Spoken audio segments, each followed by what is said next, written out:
Hi, welcome to your weekly marketing coffee break. I know a lot of you are using Facebook for your business, and so over the next few episodes, we're going to be talking specifically about some best practices you can use to really make your efforts that you're putting into the platform worthwhile and pay off. 68% of Americans use Facebook, and that is second only to YouTube among all of the social media platforms. I know that you've heard YouTube or Facebook use is decreasing among younger generations, but the statistics don't always bear that out. Yes, there are other platforms that they're using, but for the most part, Facebook is still number one.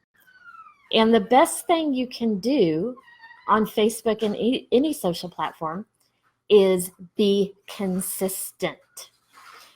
That can sound overwhelming when you're thinking that you need to be putting a lot of work into it every day or multiple times a day. And that's not always the case. The one thing you do need to be doing on a regular daily basis is engaging with people who are commenting, liking, joining your page. That engagement is important, and that can be done in as little as 10 or 15 minutes a day for the most part. So you can just schedule a short appointment with yourself to take that time and manually engage with people on your page. There's a couple of other tricks that we use to boost that consistency. One of the things I want to tell you about really quickly, though, is we recommend using the 80-20 rule whenever you're posting on Facebook or really any social media platform. And that says that you want at least 80% of your content to be something of value to the people on your page, and no more than 20% should be sales. Those sales ones do need to always include a direct call to action. And one of the pieces that I see some businesses that are getting the 80% of providing valuable content, they're getting great at that. And one of the pieces that they miss is actually asking people to engage, providing a call to action. Please visit my website, or download this ebook, or whatever it may be. So you also don't want to go too much the other way, because you do need to be trying to wrap your arms around those people and bring them further into your business. And the best way to do that is a combination of engaging in a natural social way and actually asking them to join you. A really quick way you can check your content is if you go to your Facebook page insights and go down to the posts, or just go to your page and scroll down through the posts and just make a little note on a notepad, number 1 through 10. And for every post, see if it is something of value or if it is a sales call to action. The items of value can also have a call to action, so don't get that confusing. But if it's a post that is only meant to, drive a sale or drive someone to your website without providing much other intrinsic value, you're going to mark that one as sales. All the other ones mark as, content or value. And just make that quick list. Value, value, value, sales, value. And then go back out of your 10 posts, and if at least 8 of them are items of value, informational, newsworthy, interesting, and no more than 2 of them are a direct sales message, you're doing pretty good on the 80-20 rule. Another way you can use consistency without you having to manually write a post a day or multiple posts a day, which can get overwhelming and take a lot of time, you can curate good content from around the web. Even sometimes if it's a competitor, maybe not your direct competitor, the person down the street that's selling the same coffee you are, but the coffee suppliers, perhaps, in that case. Go around the web, find content about your industry that interests you, and share that on your page. I noticed a couple things with this. First, like I said, it's a great way to have consistency without you having to write something. And in your 15 minutes you're doing a day that I recommend that you're doing engagement, you're probably also consuming news, and you can quickly grab the link and share it to your page, and bam, you're done. You've shared a post. It's an item of value to your audience, because if you're interested in it about your industry, they likely are as well. And another big thing I notice is that we all know engagement, not even engagement levels, but having your post seen on your Facebook page is dropping because of algorithms on Facebook. Obviously, they want you to pay to play. They want you to advertise. Engagement rates are going down. Sharing those types of curated content, especially if it's from a very well-known source, such as a mainstream news source or something like that, those posts automatically always generate a lot more audience. A lot more people are seeing it. What that's doing is getting your page in front of them in their news feed so that you have a better chance of staying top of mind. So try it with a couple. If you haven't used this strategy, go into your Facebook and find a couple of really great stories. Don't share them all at once. Share one today, share one tomorrow. If you need to pre-schedule it, do that. Do 2 or 3 of those, and after a day that they've been posted, scroll back through and you'll likely see that those posts are reaching more of the people on your page. Average reach across all industries, your number of page likes, your average organic reach is going to be 6% if you're lucky.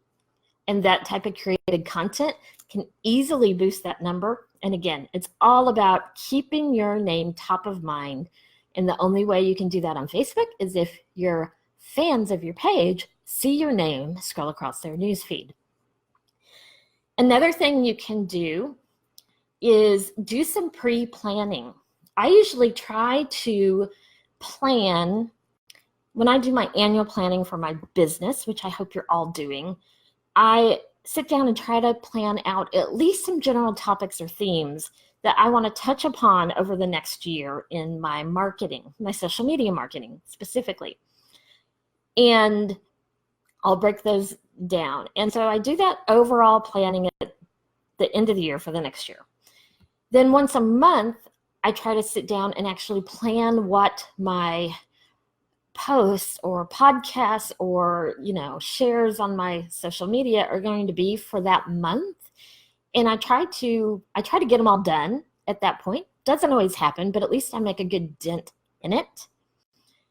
And then on a weekly basis, I'll go in and make sure that those are posted or scheduled.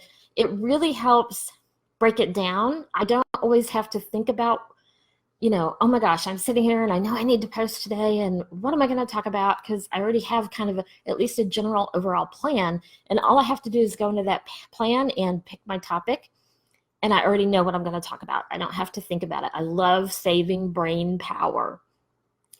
I have a marketing calendar template on my website that you can actually download for free. I actually have a video also that walks you through exactly how I use this, how I use it for myself, how I use it for my clients. Just go to my website. You can search the word marketing calendar, or actually just calendar probably, and find that template, and you can use it for your own purposes and customize it to your needs. But it's a really great planning tool, and it leaves you never wondering, what am I gonna post on my social media today? That also helps you with the consistency. And while you're being consistent, let's talk a little bit about the best times to post. And while you're on my website grabbing that calendar template, you can go to the free resources tab, and I have a whole ebook on the best times to post on many of the different social media platforms, including your blog and your email. Facebook itself, recommended frequency, 1 post per day. And again, that can seem overwhelming unless you implement some of these other strategies that help make it really easy. You can do more than 1 a day. But again, stay in that 80-20 rule to keep 20% or less of your posts being sales posts. And overall, industries across the board, it can be a little varied based upon your unique industry, but for the most part, between 1 to 4 p.m. late in the week and weekends is the best time. That content gets more engagement, and engagement is one of the driving factors of Facebook's algorithm to get your posts seen by more people, which means your page is being seen by more people, and your business name is getting in front of those people. Even if they're just scrolling past it, it's popping into their subconscious, at least, keeping top of mind. Saturday and Sunday at noon to 1 p.m. are also great. If you think about it, they've been up a little bit, and that's about the time that they're going in and checking their social media.